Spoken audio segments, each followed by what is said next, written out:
Olá, tudo bom? Sejam bem-vindos a mais um vídeo do meu canal. Fim de semana, dia de um quadrinho especial e tal. E hoje é um quadrinho muito legal. Não é um importado, não é um quadrinho mais caro. E é exatamente por isso que eu acho que foi muito especial esse lançamento da New Pop, né, o Uma Vida Imortal. Ele foi lançado já nos Estados Unidos, eu fiquei com muita vontade de comprar na época que ele começou a ser lançado lá. E, bom, por vários motivos, principalmente financeiro, eu acabei não comprando. E felizmente eu fiz isso, porque a New Pop trouxe para o Brasil num formatinho um pouquinho menorzinho que os outros mangás. Vou comparar aqui com as quíntuplas, tá? É um tamanho um pouquinho menor, mas ele é do tamanho do A Voz do Silêncio, que a New Pop também já lançou, e saiu a R$ 26,90, que é mais barato do que o padrão agora de R$ 29,90. Com algum desconto em algum lugar, eu mesmo comprei com desconto na Comic Shop, acabou saindo por 23, 22 alguma coisinha. Então, um baita preço legal, por um baita lançamento legal também, né? Deixa eu pegar aqui A Voz do Silêncio só para vocês poderem comparar. Pronto, voltei. E eu tô aqui com A Voz do Silêncio, a edição Tankō, e ela é do mesmo tamaninho da Voz do Silêncio. O papel também é um papel branquinho, papel 7, se não me engano, mas é um papel grosso, bastante bom. E a encadernação ela é um pouco dura, mas é por conta desse papel. A gramatura dele é mais alta. Felizmente é mais alta, porque esse papel muito branco ele transparece muito mais. Eu prefiro o papel amarelinho, que ele não é tão transparente. Mas no caso desse papel ficou muito bom. Se vocês olharem aí que vocês não veem nenhuma transparência. Ficou bem bacana por causa disso. A espinha dele é uma espinha um pouco mais alta. Não sei se dá pra ver, mas tem a quebra da capa. E essa quebra ela é gorda, ela é alta, tá vendo? Então na hora de você dobrar a página é esquisito. Você não dobra tanto. Então o meio ele fica um pouco prejudicado, porém a gente vai só ter um problema em caso de páginas duplas, etc. Que não é o caso desse quadrinho, ele não teve nenhuma página dupla. Então ficou um acabamento muito bacana, muito honesto, um quadrinho bacana. A gente acompanha a história dessa bola. Então, quando Deus criou o mundo, criou essa bolinha, esse ser, essa entidade, que no começo não tinha nada. No início era uma esfera. E depois que toda a criação foi sendo feita, essa bolinha, essa existência caiu na Terra, onde ela tomou a forma de uma pedra. E ela é uma polimorfa, ela muta de forma e tal, e ela absorve os desejos daquilo que ela se transformou. Então acontece, o primeiro acontecimento ela caiu no planeta Terra, virou uma pedra, um musgo morreu do lado dela, ela virou um musgo, depois ela virou um lobo que morreu do lado desse musgo. E isso é lá nas eras glaciais de que não existe registro. Então a autora ela procurou tentar criar uma obra histórica baseada num momento da história que não existe registro. Isso eu acho muito legal mesmo, porque ela pode inventar coisas aqui e ok, né? Só há essa distinção aqui, não é dinossauros aqui a gente já está numa era em que os humanos existem. Tá? Então, a bolinha que virou musgo pulou a época dos dinossauros e foi direto para a época ali dos sapiens. E é bem bacana, porque depois de assumir a forma de lobo, essa entidade, esse ser, acaba vivendo com esse menino e fica até o fim com o menino e assume depois, quando o menino passa dessa vida para a próxima, essa entidade assume o corpo do menino, assume a identidade do menino e segue andando. E assim vai.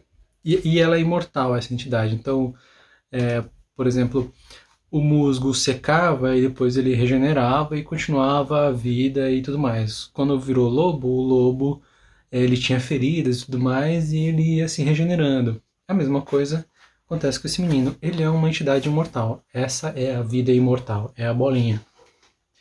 Só que a bolinha ela não tem consciência, ela está aprendendo com o tempo. Então a gente vê durante o mangá ele aprendendo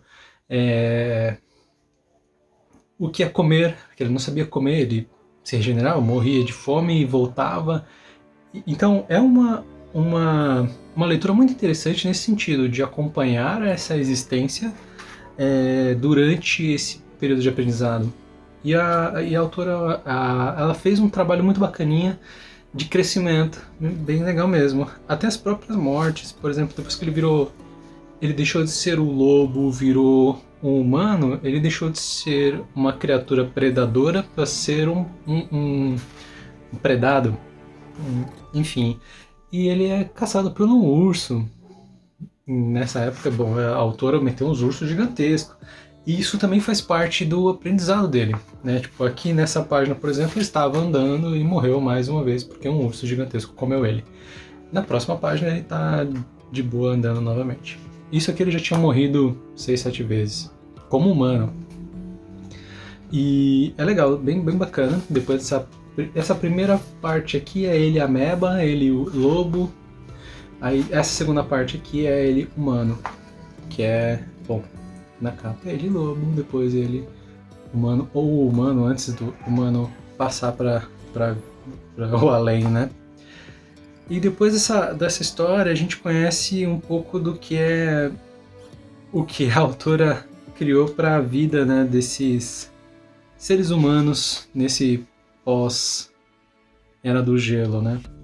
E já tem um negócio assim que é uma cultura bem indígena japonesa, mais ou menos, que a gente vê ali em Golden Kamuy, né? E eu vejo isso pelas vestimentas deles, né? Você vê que vestimentas que lembram um pouco lá das vestimentas que a gente vê dentro de Golden Kamuy. É uma inspiração válida, né? Afinal de contas, são um povo ancestral que serve de exemplo de cultura muito interessante para se criar aqui dentro do quadrinho. E a arte da Oima melhorou, a gente compara com A Voz do Silêncio, ela está muito mais focada nos detalhes. Então você vê que eu vou mostrar um pedaço aqui só para vocês veem que ela usa muito mais detalhes, tanto detalhes de roupa, vestimenta, quanto detalhes de ambientação, que lá no A Voz do Silêncio era um pouco mais simples, né? Também porque era um romance escolar, é diferente a pegada aqui, né, do que era lá no A Voz do Silêncio.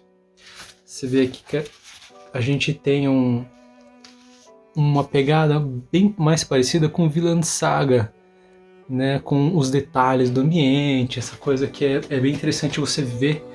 E esse é o único ponto negativo desse formato que a New Pop escolheu, realmente é um pouco do tamanho, porque a autora evoluiu na sua arte de desenho e de repente valeria a pena a gente ver aí um formato um pouco maior. Não que a New Pop não possa vir e fazer igual fez com A Voz do Silêncio e introduzir mais pra frente uma versão definitiva, que eu acho muito legal e vale muito a pena ter esse quadrinho numa versão maior. Eu acho que eu não vou comprar porque eu já peguei a menor, assim como A Voz do Silêncio que eu não tô pegando porque eu já tenho a versão Tanko. E eu acho muito válido, eu bato palmas pra New Pop por ter escolhido isso aqui, mesmo com essa pequena questão da arte, porque o valor está mais baixo. Simples assim. Dar mais chances das pessoas adquirirem um bom quadrinho de leitura. Então é isso, já falei pra caramba. Eu espero que vocês tenham gostado do vídeo. Se gostou, deixa um joinha aí, indica para alguém que esteja de repente interessado em começar Uma Vida Imortal, eu indico bastante. Gostei demais dessa leitura, mais do que os recentes lançamentos da Panini, por exemplo, o Garota de Aluguel, Namorada de Aluguel, que eu gosto muito, particularmente. Eu tenho em inglês, estou lendo e vou resenhar essa semana, mas é nicho. E aqui eu acho que a autora saiu um pouco desse nicho para contar uma história interessante sem muito sem muita forçação de barra. É uma história boa por ser uma história boa, então bem bacana, vale a pena. É isso aí, pessoal, até mais, tchau, tchau.